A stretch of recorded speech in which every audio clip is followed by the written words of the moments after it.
Dear Sir Mr. Captain Harstem, I must ask you to put your Protoss favoritism aside when you watch this replay. I have watched several IODIS episodes where Protoss players got away with some quite shady, borderline, imbalanced bollocks. The preferential treatment must end. I present to you a game where I was clearly winning, but was completely unable to close out the game due to immortals and shield batteries. I mean, the unit is called Immortal. That sounds pretty imbalanced to me. With the slight buff to the Immortal, I guess it's even worse.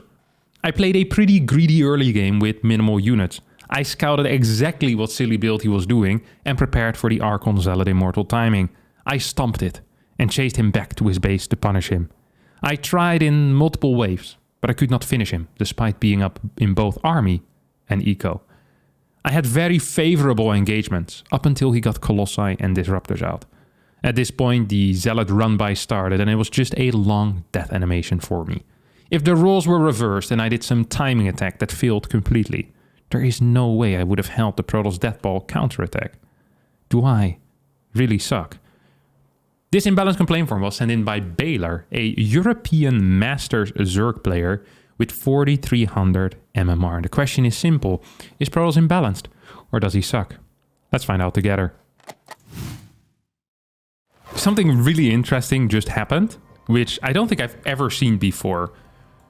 Usually whenever people send in an imbalanced complaint form, they pick their highest MMR ever to send in. So if imagine there's a Protoss player that used to be 4,500 MMR, but right now is just at 4,300.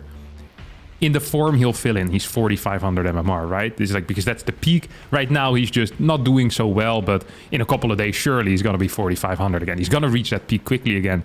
This is, I think, the first time I've seen a player put a lower amount of MMR than they actually have than when loading the replay. When I loaded this replay, Baylor had an MMR of 4,433.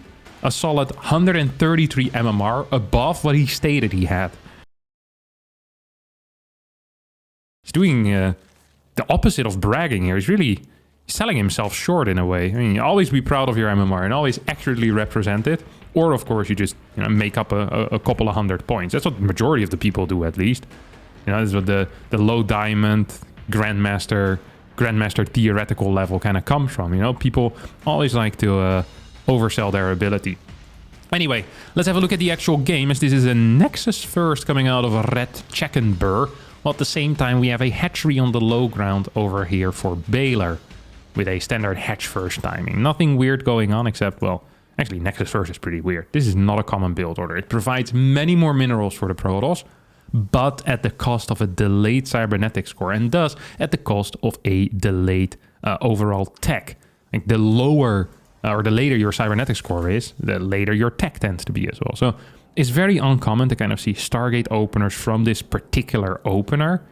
You'll often see a different type of follow-up, not necessarily Stargate. You had some Twilight builds, sometimes even Robo builds coming out of a Nexus first. Just not a huge fan of Nexus first because of that, because it really narrows your options. On top of that, I think the cybernetic score also has been delayed for no real reason. Just, it gets delayed already because of the Nexus first, and now it's been delayed for another 10 seconds. So red Checkenburg over here, not with the hottest play. And there's something else I kind of want to discuss here. This is just general advice for Baylor.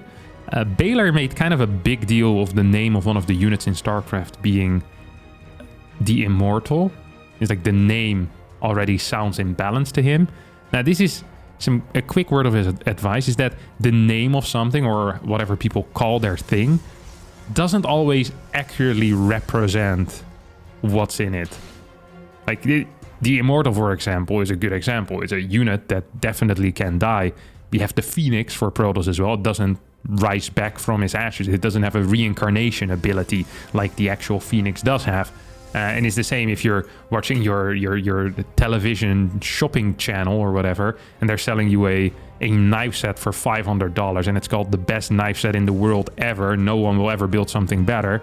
That doesn't necessarily mean that it's accurate. They probably don't even believe it themselves.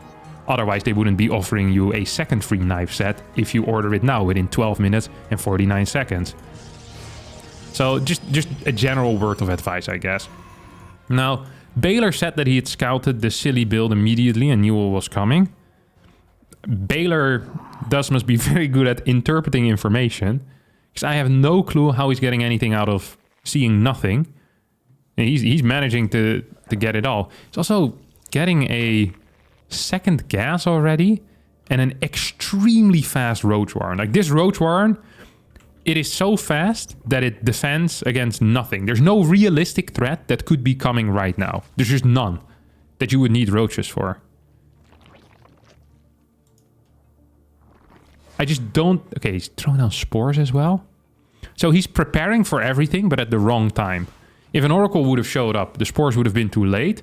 If Glaive Adepts would have showed up, he would have been too early with the Roach Warren. And also, spores still would have been building. So literally, he's doing everything incorrect here. On top of that, he's not really scouting what his opponent is doing whatsoever, despite technically this Forge being in reach of this Overlord. Seeing that Forge would have been huge, you know nothing can come. So, despite having such an early Roach Warren, if it was a Glaive Adept attack, I still believe that Baylor here would have just straight up lost, because he wouldn't have any units out. Right now he has, what, 8 Lings and 5 Queens. Low Queen count as well for 5 minutes into the game. Lair is way too quick. I have no clue why we have it that fast. So despite not building any units, he's only up a single worker. He said he played a very greedy early game, but that is just a bold-faced lie. Like, it's not true. This was not a greedy early game. This was the type of early game. Imagine you ever find yourself in the situation that you have to throw a game of StarCraft 2. This would be a really good build to play, because it still looks like you're doing something. It's not like you're move commanding Banelings, or you're not A-moving Banelings onto a rock or something like that. No, you're just playing a really bad build order, because that is what we've seen so far out of Baylor. Just overall, one of the worst build orders that you probably could play. How is it possible he is even in workers, despite only having built 7 Lings? Like, this is just impressive. And if you don't pay attention to the details, you wouldn't even catch it. This is why this is such a great little build to throw games with. This guy has a huge future as a match fixer, Baylor. That's all I'm saying. Because he makes it look so natural as well. You almost start to believe that he thinks this build is good. You know, he sold it to me in the imbalance complaint form. Beautiful stuff. Has scouted nothing, by the way, still. Now pops in, sees a Forge, finishing researching. He's like, okay, there's a Forge there. No third base. That means he can throw down a fourth. He's going into Baneling speed. What else again? Yeah, he had the Hydra then already. Now throwing out an Infestation Pit and more drones. These are all very wild type of plays as well. If you have no clue if there's even a third base. Didn't he say that he scouted? I played a pretty greedy early game with minimal units. I scouted exactly what silly build he was doing and prepared for the Archon Zealot Immortal timing. Maybe you just have a different definition of scouting? Usually when I scout, I get information. Maybe he thinks having an Overlord on the other side of the map is just what scouting means. And he's a European. Maybe English is not his native language. I'm just very confused. This also is not a correct response to a Chargeslot Immortal Archon. Like, if this was a good Chargeslot Immortal Archon timing, that should have probably hit like 40 seconds ago. I think Baylor might have been in some trouble. Well, I stopped at 72 workers. I'm just really confused how Baylor figured all of this. He just has no vision. Maybe he thinks there's no third base because he scouted this. Oh, no third? I'm being all in. Completely unaware of the fact that there's a third over here. Maybe he should consider himself lucky that he didn't actually get the scout. Did get a hit off there on the Prism, which is kind of a big deal. Huge moves there.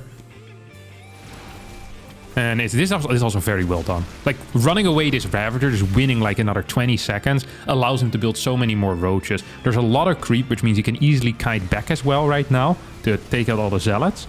It means he could easily kite back right now to take out all the Zealots. Okay, there we go. It took a little while to start the kiting, but he ends up doing it anyway.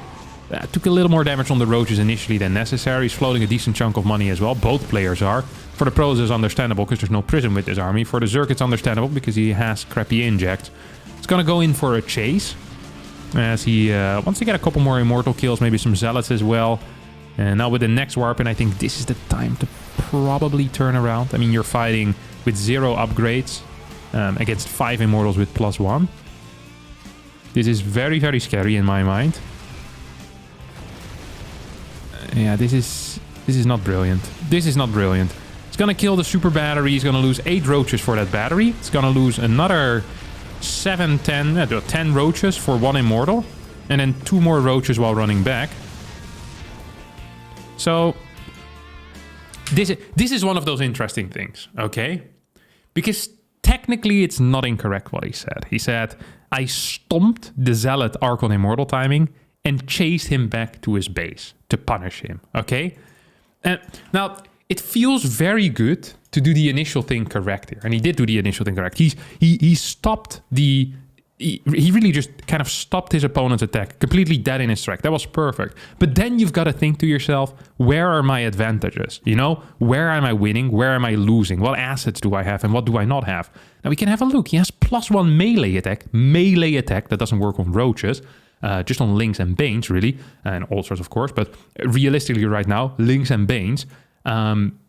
And you have the Baneling speed upgrade already. Banelings right now would be fantastic because Archons have disappeared. It means it's mainly going to be a Zealot Immortal army. And against Zealot Immortal, Banelings are super powerful. So if you get a Zealot Immortal Roach timing attack at this point, you'd be doing fantastic. However, he decides to, rather than think about what assets he has, he just chases and he goes for it and fails. And now his position is still completely fine.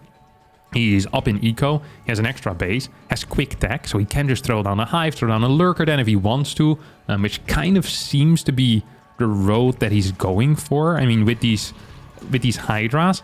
It is kind of odd though that he rushed out Baneling speed and +1 melee, and then continues just building pure roach hydra. Like there's currently 4 lynx on the map, 26 lynx have died, not a single Baneling has been morphed. We now have 22 more Banes on the way. That is good. That is smart. But I feel like if you're getting this many range units, it's probably much wiser to get range upgrades as well before you get the melee upgrades. Especially after +2 melee has been nerfed. It doesn't one-shot probes anymore with the Banelings. It's not as important anymore. It really isn't. I mean, it's still a big deal, but not as big as it used to be. Salad Rambai now coming in. We have another round of drones. As Baylor is maxed out.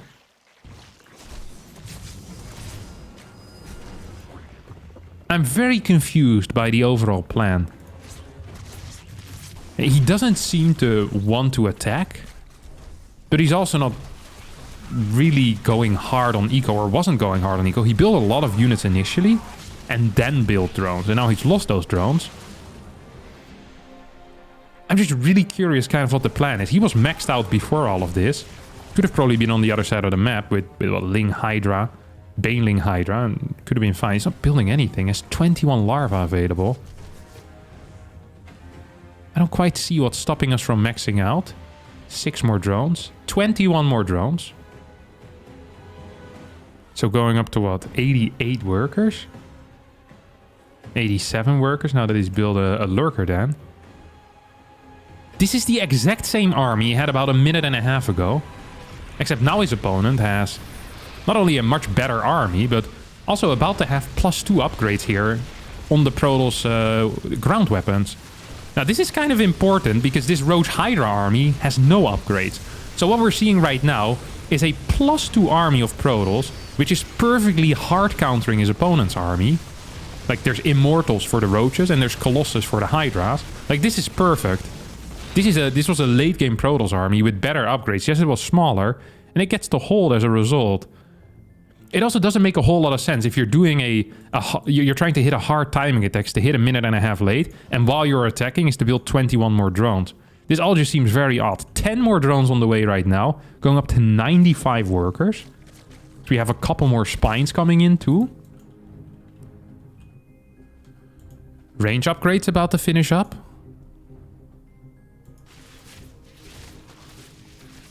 Finally. Hell, it's about time. I'm just kind of waiting for Vipers to be added into the mix as well. This seems like such a natural transition from here. You've seen Colossus already. Now he gets the Banelings. But at this point, there are Archons out and there's a bunch of Colossus. The Zealots have disappeared. Like, this doesn't really seem worth it anymore. Wow, that's nice vision. That's a big disruptor hit there. 9 kills at once. This is a terrible attack. Super battery could activate. Should activate, really. Even without it, I mean, This is still +2 against +0 range units. Banelings do get a couple of hits. This was a really poor fight. Now we have 10 lurkers on the way. So here comes the... Why didn't you wait for the lurkers to hit this? Like, there was so much supply left over and there was plenty of cash. Just had like 10 hydras doing nothing. Very confusing game so far. Base is going to get sniped here. Really believe that Red Checkenburr should piss off at this moment, though. Not a huge fan of being on the map. Yeah, just go back home. Clear a little bit of creep. Maybe set up some Zealot run-bys. Baylor obviously should be trying to take out some of these pylons as well. I think that would be a smart play. I really do believe that would be a smart play. We're now heading into a situation where I think the Lurker army is getting closer and closer to being countered already by a ground toss composition. We have Immortals, we have Disruptors, there are 4 Colossus. If Lurkers get in position, they can still be scary if they're attacking a base. But I don't entirely understand how... Like without Vipers, this seems like a... Like an army comp that is getting worse and worse. Zealot run by is looking good though. Red Checkenburr over here is making these Zealots work for him. Drones not being pulled away is a mistake. Some nice multitasking out of Red Checkenburr, doing multiple things at the same time, or at least setting up multiple things at the same time. He doesn't even really need to control it because neither is neither is Baylor.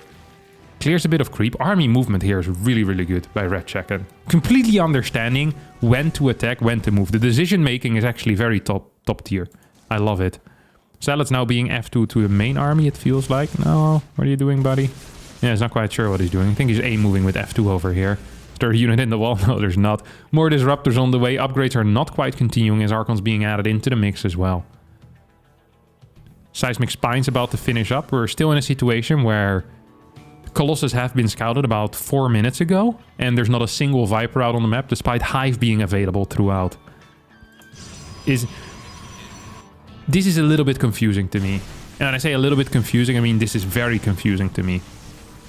Just very, very confusing. Lurker's gonna set up defensively, but Lurkers can chase. 3 of them died to 2 Disruptor shots. Good control there by Red Checken, who's just in complete control of the map right now. Setting up a 5th base with loads of cannons. Would love to see a couple more Zealot run-bys as well. I'm a big fan of this Lurker attack.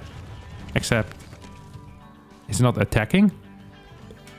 If these Lurkers would have run into this base and burrowed behind the mineral line, I would have been a huge fan. Disruptors hitting absolutely everything as well over here. Still loads of cash available for potentially any amount of Vipers. Really key. Like, all of these units could be abducted. There's not a single Templar in this army. They could be built, but... oh, good Zealot run by. Like, this is kind of how StarCraft works, alright? Is that you have to anticipate what your opponent is doing and then you counter it in like different steps. You could, in a way, you could see it like bidding in an auction, okay?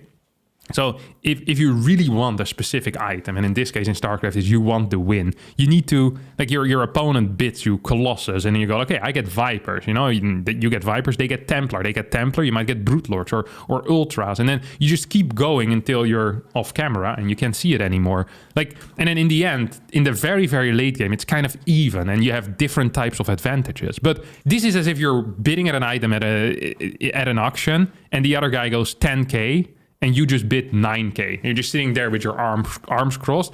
And then the moment the auctioneer says, ta-da, it goes to the guy who bid 10k, you start flaming the auctioneer. It's like, oh, but I bid 9k, and before that 7k, and 5k before, and doesn't that count for anything? Like, no, actually, it doesn't count for anything. If your opponent right now is in a situation where he has 4 Colossus, 3 Immortals, and 5 Disruptors, and you don't outbid that with Vipers, like, how are you expecting to win this game? I just don't quite understand how that is realistic. And that's also not how a strategy game is supposed to work. Like, at some point you need to make a transition. You've been throwing the same poor units at your opponent for a solid 3.5, 4 minutes right now. It hasn't been working. There's many different transitions you could make, and you're simply just not making them. I like this movement though. This is very good movement. If during all of this you'd have like an Overlord dropping a Lurker over here, and then moving into the main, dropping a Lurker here or a Lurker over here, that would have been even better. But I like this move as well. Just kind of trying to do something here. Moving into a solid position. There's no Overseers in this army, which is a mistake. There's still no Vipers, which is also still a mistake. But I still think this is, when it comes to your army, this is probably one of the better moves you could have made. Good snipes as well on these Disruptors.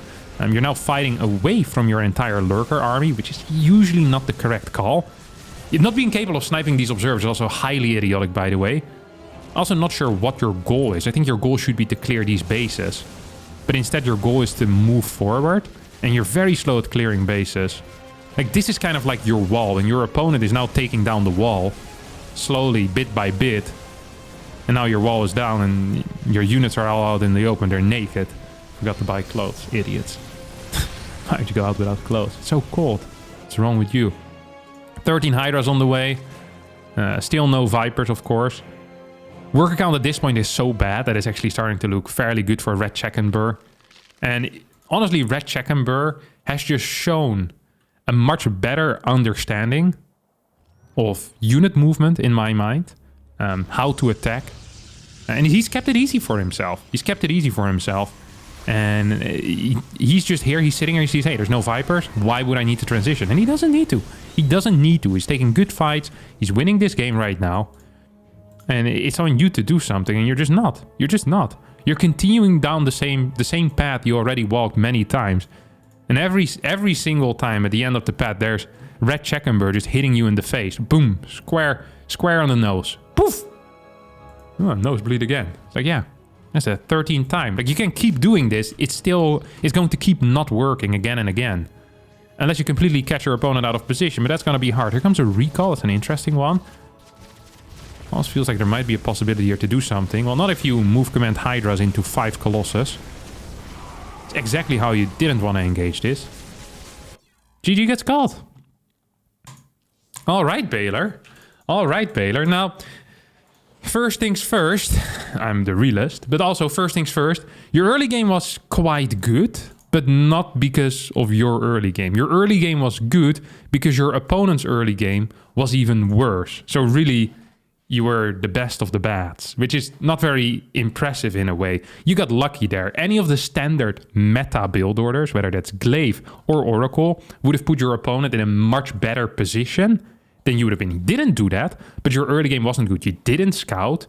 You did stop his build, despite not scouting completely. But let's get this right. You didn't scout and you had a match-fixing like build order. That's how bad it really was. Then you do a poor counterattack, not utilizing the assets that you already have in the +1 melee and the Baneling speed. Instead, you just move in with a bunch of roaches and look, oh, 5 immortals, the hard counter to the roach with the super battery kills 20 roaches. How weird. It's like, no, that's not weird. They also had +1 already. You continued not having upgrades whatsoever on your range army for a very long time into this game. Then when you finally get a freaking range army with lurkers, you get some range upgrades.